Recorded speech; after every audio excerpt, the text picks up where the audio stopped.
A child care crisis threatens to close more daycares across the state. WDRB's Conroy DeLuche is in Frankfort to show us how Kentucky lawmakers want to spend your tax dollars to save the child care industry. Federal dollars issued during the pandemic help prop up and even stabilize some child care centers across the state and even help some raise wages for workers. But that federal money is running out, and State Senator Danny Carroll says it's time to take early education funding seriously.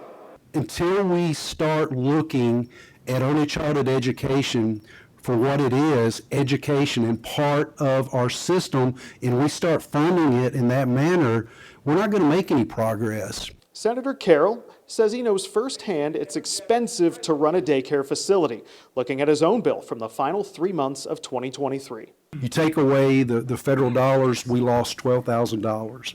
Dr. Sarah Vanover with Kentucky Youth Advocates says those federal dollars used in stabilization payments since the pandemic have helped keep staff on board and nearly 1,800 centers open.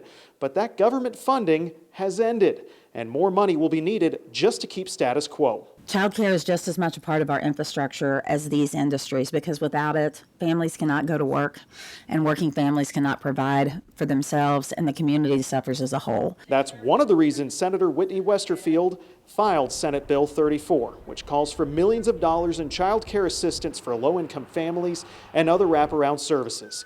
He says one hesitation by other lawmakers, the projected cost. But the hope is that this is something that we appreciate the need to invest in, just like we do pensions and infrastructure.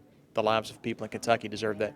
One initiative that Senator Carroll says Republicans are not considering at this time is universal pre-K, which is something at the top of Governor Beshear's wish list.